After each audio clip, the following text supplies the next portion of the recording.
Brown Bag Business Chat, lunchtime marketing and development topics to chew on, presented by Blue Steel Solutions. Welcome to the Brown Bag Business Chat. I'm your host, Heather Steele. Today I have Nick Augustine with Lone Star Content Marketing here in the Denton area. Nick specializes in content marketing for attorneys and small businesses. And Nick, I'll let you talk a little bit more about what you do and why you do it better than anybody else. All right. Well, I like to say that I do it well. I'll let other people say I do it better. But my concept of my business really launched from my career. I started in law and decided I didn't want to practice law. Actually, I knew that for quite a long time. And in 2007, people started getting on LinkedIn, and I was doing some side work. Started my own business doing legal research and writing. And that turned into PR and marketing because we saw a need to help small law firms do their social media, their blogs, and their newsletters, and help them understand that world. So as I was spending so much time going to chamber events and business networking luncheons and learning, being self-taught in a lot of this content arena, it just sort of took to helping law firms and small businesses with that. So I started hung my own shingle as an outsourced solution for just a few main practice areas in general civil law. I was so I started doing that, and content. At first it's interesting when starting a small business because you end up trying to do all the things that people want, because when you go and try to sit and talk to them about doing their blogs and social media campaigns, a lot of times we started with, well, we have a website that's 10 years old and we need to start with that, and some of them have a limited budget. So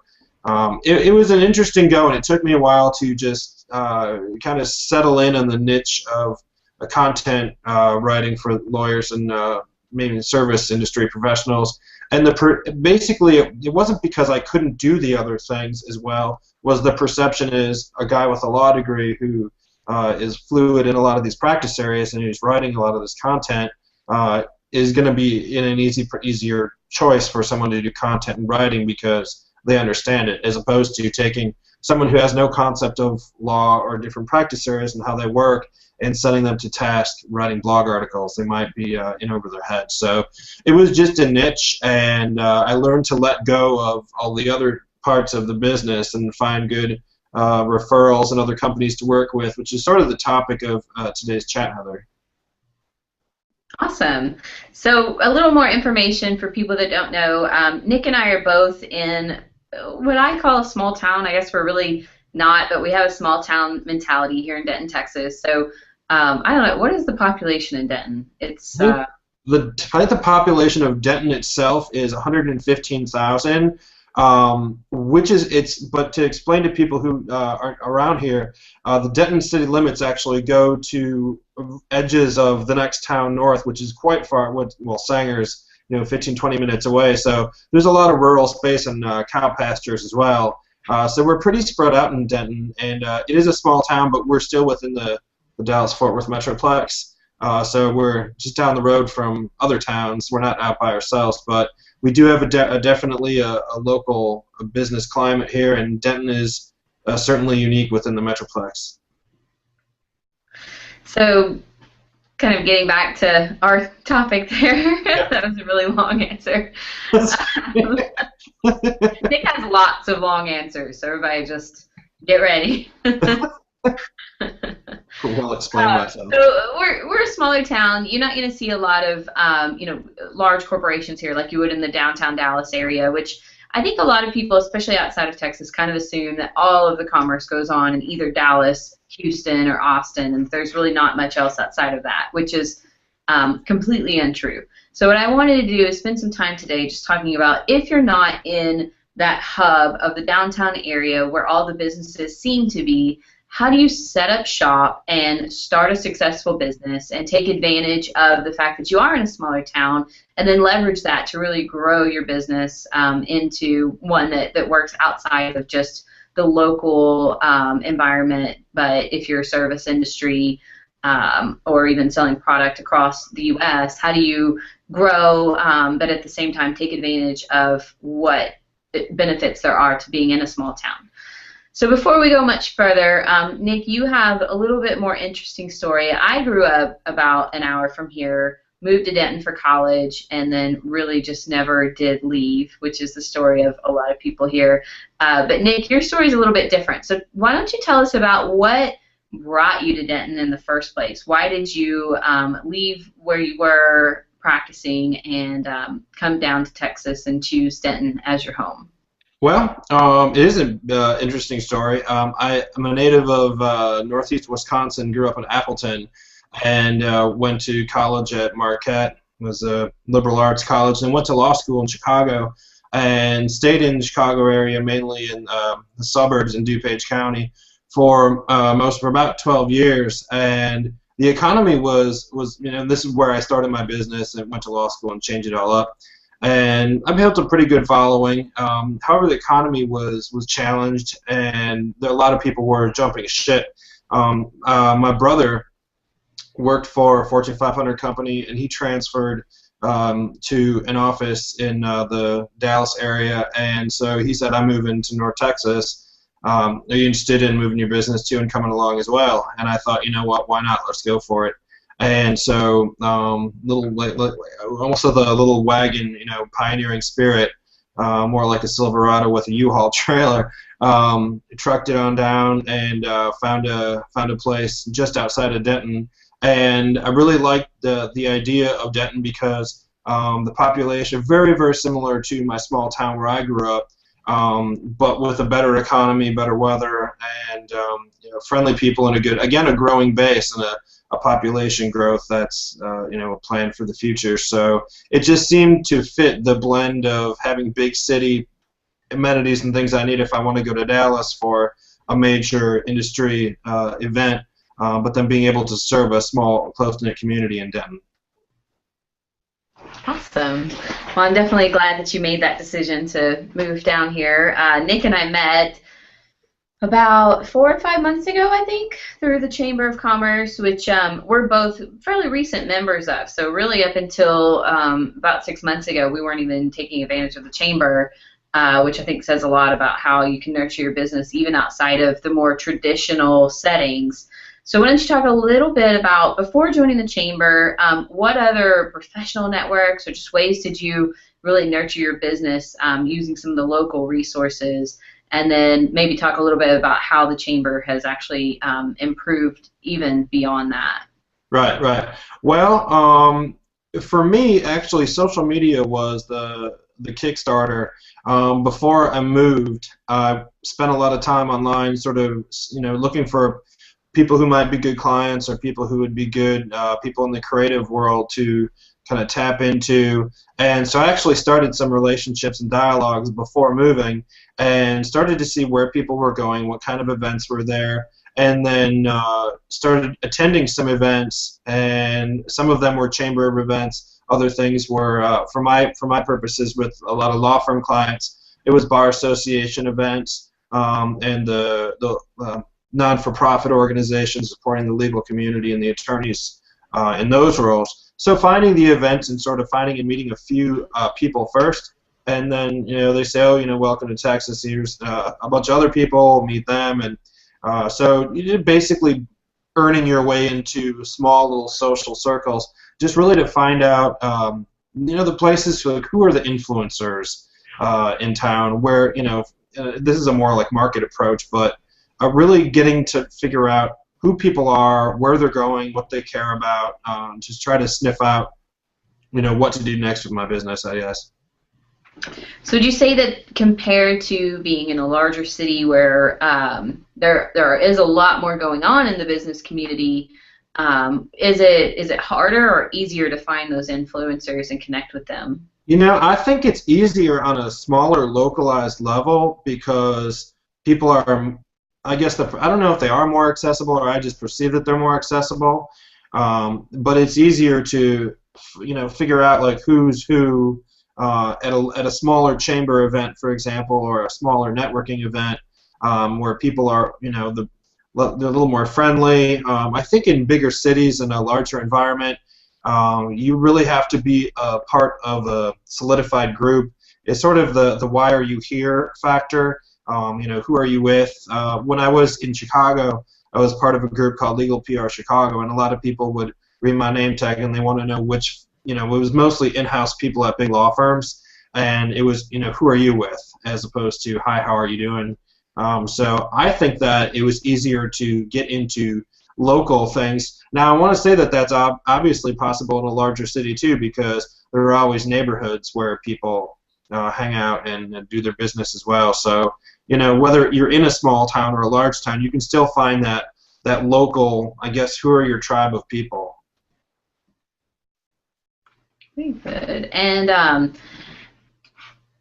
just kind of elaborating on that with connecting with people and having more of a personal connection, what would you say has been, I'm trying to think of the best way to phrase this question, what would you say has been kind of the hardest thing about going from, you spend a lot of time working in some larger cities and working around larger firms, and then moving to a smaller town where things are more, slower paced, or smaller shops, there's not that same level of, I guess, goings on as what you probably experienced. So on the flip side of that, you talked about what was positive. What were some of the negative things, and how did you overcome those? I want to say that they're negative as much as they were challenges, but the challenge of trying to really figure out the pace of business. I've had clients that I've earned through them finding me on social media, and then we email exchange and maybe a phone call, and now we're doing business. It's not like that as much. I found around this area particularly. There's a lot more face-to-face meetings, a lot of things that my brother and I used to kind of joke about, why couldn't this have been done with an email or a phone call? But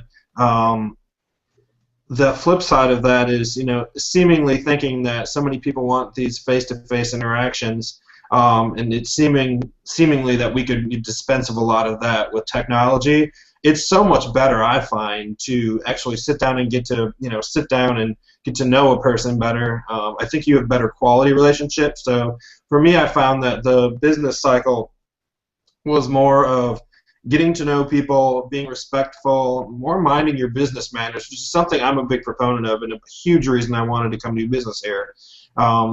Because people still take stock in, business professionalism and professional courtesy. So it really the path to business where, it seemed to me I was used to a cycle where people showed you excitement and they were ready to buy much earlier, versus here, I didn't know that they were going to buy. They knew they were going to buy, but they wanted to make sure to get to know me well first. So, and then, so you invest a little more time and nurture some of those friendships and relationships, and then they convert into business once they know that you can trust you. So, just a little bit of a different pace, but, now that I'm, comfortable and I've been here, for a while, well over a year, it's a good pace and I like it. So turning those business relationships into friendships first before you actually sell or convert someone to a client. Sometimes, I don't know if you've had the same experience, but sometimes that can really come back to bite you. Have you had any kind of experience like that where you form the friendship and then it becomes really hard to talk to them about price changes or to upsell them to a new service that they really need and can benefit from, but because you've got that friendship layer there, you've got the small town kind of everybody looking out for everybody mentality, do you find that makes it harder sometimes to increase your sale with someone, to bring new services in, or just to continue a business relationship that runs in tangent to a friendship? It's difficult, and it makes me think of the chat that you had about setting boundaries. And I've been fortunate with working with professionals. Especially a lot of the lawyers, they understand that I'm in business. I mean, they're in business. We're all here to make money. But it is easier to say no to someone who's a friend. Here's the thing too. When people are looking to buy services, they don't want to look or they don't want to be perceived as not being able to afford whatever you have. No one wants to admit they're on a budget. And I think it's a lot easier when you're a closer friend with someone to sort of let your poker face down. So I mean, which is good in one parts and maybe bad in another. But I think that it's good to then maybe take those people and say, all right, I'll hook you up on a few things, but maybe you should send me some referrals, and I'll try to send you some referrals. And if I'm going to help you, and do favors, I hope this person is also going to do favors for me. So there's value you can find in those people. Some people we meet are people who are purchasers, and some people are never going to buy anything, but they're going to say great things about us to others. So, and we need both of those, and it's hard to really get trapped behind that, but as far as being friends with people in business and who you're going to do business with, it's always good to maintain that level of professionalism, even if you're friendly, because to remind us that we're all here to run business, and if we're not here to fraternize, and we can do that outside of something or at another event. But so kind of having those boundaries, and if you conduct yourself professionally during business hours and when you're doing emails and such, people will sort of key into that, and you'll get that in response, I think. It's interesting that you say, I think this just shows how people in different professions can be so different, that your client base would be very hesitant to say, I'm on a budget, I can't afford that, that's outside of what I can do right now, that they would feel a little bit more hesitant about that. The people that we work with tend to be very budget conscious, and they are not afraid to let you know that something is definitely outside of their budget, and they are not going to pay for it. And that can be a challenge, because different chat about personas and really understanding your clients and how they communicate. But I don't want to get too sidetracked on that. I just thought it was really funny when you said that, because it was like, wow, I can't think of a single client who would try to pretend that they have a bigger budget than they do, or not want to tell me that, nope, Heather, I cannot do that. I mean, here's where it can come up to be kind of scary too, because there can be people, when they're spending money in marketing, you have people who spend money and need to get a tangible product that they can repurpose. There are people who spend money because they need to make the phone ring, and there are people who spend money because they want more people to know about them and increase their brand following for for doing business later. And if you're someone, if someone is coming to you and you have a deal and you think this is just a drop in bucket for them, this is more of a branding effort, you might be missing the boat, because they had a set amount in their budget. They really couldn't afford much, and they need some sort of deliverable and sort of result. So it can be stressful, and it's just why it's just good never to assume anything or count people's money that you don't, Oh, yeah, definitely. I think the scarier thing is, this is really getting off of our topic at hand, but people who they have a little bit of budget and they don't have any sales coming in, and they don't know what to do besides throw that money at some marketing, whether it's going to create sales or not. Right. And that, of course, is completely off on a different tangent. So bringing this back on track, talking about, starting a business in a small town, running a business in a small town, and growing outside of that. Because eventually, especially if you're in a service like we are, where you've got, you've defined your audience, you know who you do work for, and you have a great fit, which, again, are all topics that we will explore further down the road. Eventually you run out of people in town to work with. You're only going to have so many businesses, especially in a smaller area. So Nick, how do you handle, there's a lot of attorneys here in Denton, but it's still a finite number. How do you handle being able to continue growing and also keeping that small small town local feel to your business? Right. Well, it's a challenge because what I sell, content marketing and PR, we're trying to make our clients really look good, better than everyone else. Now, you can't do that for everyone in the same block. If you were selling water and everyone needs water, that's one thing. But when they're individualized services, people want to they're worried about competition. So it's real tough to do business for law firm A when law firm B across the street is their competitor. So what I've decided is I split my business marketing efforts in kind of two streams. One being local any business, and the two being really narrowly targeted law firm clients. So when I go to local business networking events and whatnot, I can take a client who's a lawyer, a doctor, or someone who runs a candy shop or a record shop in town. They all have products or services to sell. So when I'm local, I'm available for those things. But on my strategic planning for bringing new clients and making introductions, I'm considering the entire Dallas-Fort Worth Metroplex, covering mainly Denton on down to Fort Worth and everything in between, and then some minor outreach into Dallas and McKinney and some other areas, and also areas beyond North Texas. I have client base back in Chicago where I was living before, so try to expand those as much as reasonably possible. But so it's just trying to realize that there may be some competitors, and for those people who have never gone out into other markets, what I suggest is just make a day of it.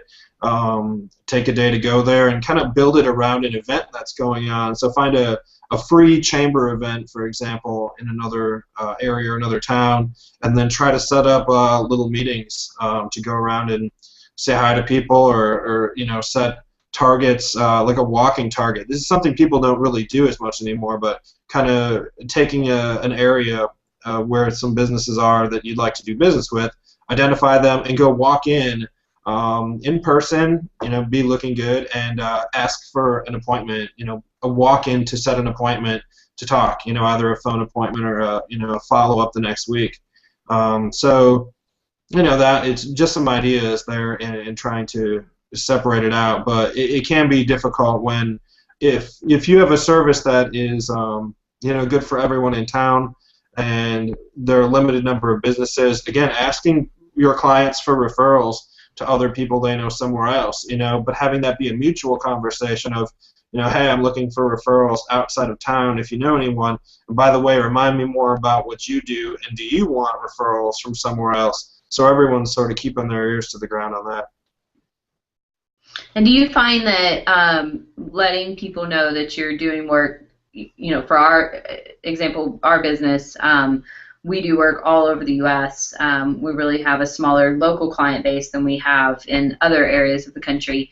Do you find for you, especially being Lone Star content marketing, I know your brand really hinges a lot on being local and the city of Denton. Do you find that it waters down your brand at all when people see that you are marketing outside town, outside of state, that you're working with people all over? Has that ever been an issue for you? It's one of those things that's scary but doesn't have to be, and you just have to. I think about perception. I was a psych major in college. I think about how people are going to see and perceive things. So, for example, having the name Lone Star Content Marketing, and then promoting law firm clients in the Chicago area. I look at that and I say, well, there people are going to assume that he's a good attorney. He's got a good practice. Lone Star Content is probably a bigger company they're using. They're in the Texas area. That's not uncommon for people on the higher end to use companies from all over. So I think about that.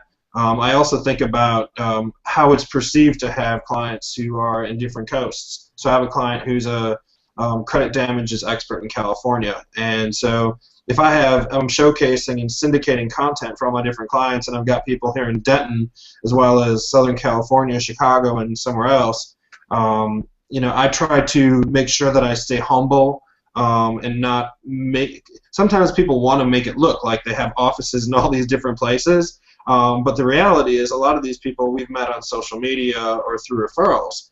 So I think the best way to approach that is to say that you're focused on your locality where you're mainly aimed, and then also telling people, yes, I also have clients in other states or national clients, but sort of being humble about it and not being boastful.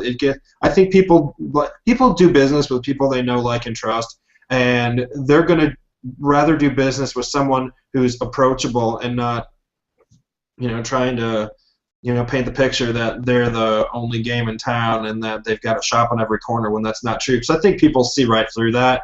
So I don't think I think it's more a challenge for those of us who are selling on a more large scale. I think it's more our problem than our customers' problem. I don't think that they really perceive or think that much about it, especially if they're coming to you as a referral or they already like you for some other reason. I don't think that's. I think it's more of a challenge, and those of us who are trying to do business locally and further out, it's just how we position ourselves. Yeah, we have a really good example of a client that we're working with in Arizona who they really wanted to work with a local firm. They're helping to put together some political campaign and website, all kinds of materials. And they were really hoping to find someone local that they could work with, and it just wasn't panning out well. And they finally went to one of the business owners that's on the committee and talked to them about, you're really happy with who's doing your website and your marketing for you. Who are they? Can we set a meeting? And the referral from her and the fact that we come with a good word of mouth, we come from a trusted resource, just took that very high need of working with someone local down. They didn't care anymore. Having someone that they knew would be easy to work with, that would create a good product, that would give them what they needed, was so much more important than having someone that they could actually sit down with face to face and have regular meetings. And so I think that's something that people don't really realize. They sometimes put up their own borders and their own limitations by saying, oh, I'm not in this city, I can't actually meet with them in person. Or clients sometimes think about it from the wrong standpoint of I need someone who I can actually sit down with and be in the same room with, when really some of our best work gets done when we can kind of put those things away and not have to spend a lot of time together and not have to get in each other's way. And Right. I think that's an interesting way to look at it. So, Nick, we are running right up to our time here. Is there anything else that you wanted to add about your experience with Denton specifically, or just being in a smaller town and how that's impacted your business? Yes. Having come from a small town myself and knowing that people tend to be very guarded and protective of their town and their culture more than anything else, I think that we are also, as we're very protective people, we're also very open people. So I think it's really important when moving to a new town to really try to immerse yourself and understand the culture and not try to change the culture necessarily, not try to overly compare your new place with your old place or where you came from, because at the end of the day no one really cares that much. But just being really respectful and trying to learn what it is. Learn the town, learn the culture, learn the people, ask more questions, be a good listener, and because they'll tell you, and you'll tend to see where you're getting accepted, what groups and where you're getting traction. But to just kind of slow down, take notes. I think people people are very nervous when coming into a new business environment. It's like if you've gone to a big networking event you've never gone to before, and you don't know anyone, the tendency is to, I don't know what the tendency might be for different people, but I think it's just slow down, take it easy, and try to just immerse yourself in a new culture with new people and ask all the right questions, and people will tell you, and if you're a good listener, they'll show you the way. Very good advice. And Nick, I want to thank you again for your time. It's been wonderful getting to know you through the chamber and just different things that we're doing together in our businesses. So I really appreciate everything that you've helped me with on my marketing communications, and then also taking the time to be on the show today. Is there anything coming up here in town or in the DFW area that you want to let people know about, events, special things going on? We were just I don't know what the chamber mixer is for this month of November. I don't remember what it was. I know they said something about it. But Denton Chamber of Commerce is denton-chamber.org. Another thing that I'm going to is a thing in Fort Worth. I know we were talking about Denton, but let me see where it is.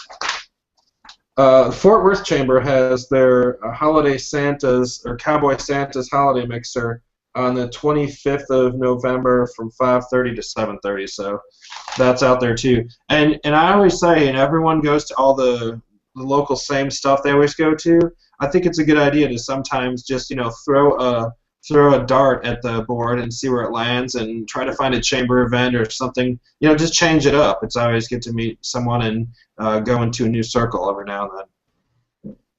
Awesome. And on our end, we have this weekend on Sunday, I don't know what day of the month that is, the 9th, perhaps, at 4 o'clock at Ron's Tavern out in Bedford.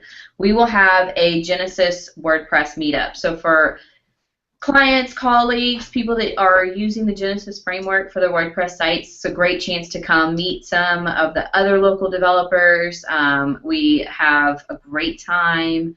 Typically, we'll spend some time answering some support forum questions. We spend a lot of time drinking beer and eating really junky food, and we have a really good time. So anybody that lives in the DFW area who's a WordPress user, especially if you're on the Genesis framework, definitely put it on your calendar. Come hang out with us at 4 o'clock, Ron's Tavern on Sunday. And that wraps up this episode of the Brown Bag Business Chat. Next week on Wednesday at noon Central, we will have Pam Augst of Pam and Marketing. Pam is our SEO guru. So she does the SEO for Blue Steel Solutions, for all of our clients. Really anybody that ever needs help with search engine optimization, we send them to Pam, because she is awesome and she knows more about SEO than anyone else I know. So we'll be talking about kind of the good and the bad, how to tell who's a good SEO consultant, how to do some SEO work yourself, and then she'll share, I'm sure, some awesome stories of things that she's seen, both from a good and bad perspective from other SEO consultants. So definitely, how can I get my site ranking in Google? What the heck is SEO? How can I do it better? Or is my SEO firm doing a good job? You want to catch us next week at noon on Wednesday, and we will be sharing that link here shortly. So y'all have a great day. We'll see you next Wednesday. All right. Bye, Heather. Bye.